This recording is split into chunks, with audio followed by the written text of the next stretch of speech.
নমস্কার। আজকে একটা আনন্দ সংবাদ দিচ্ছি আমার ফেসবুক বন্ধুদের। আজকের ভিডিও ছোটদের জন্য।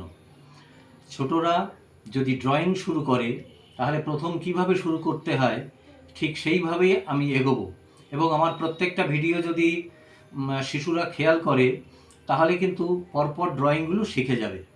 আজকে শুরু করছি বৃত্ত অঙ্কন, অর্থাৎ বৃত্ত আঁকতে গেলে আমরা জানি পেন্সিল কম্পাস লাগে, কিন্তু আজকে আমরা হাতে বৃত্ত এঁকে দেখাবো যে কত সহজে এটা করা যায়।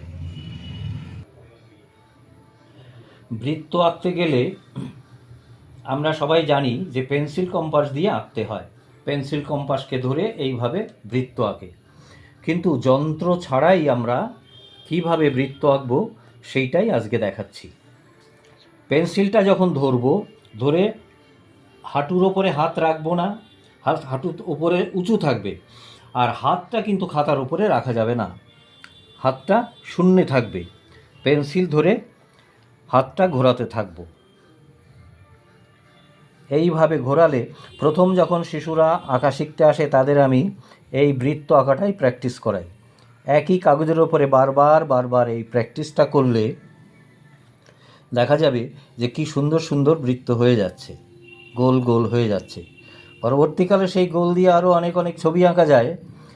সে বৃত্ত দিয়ে বল,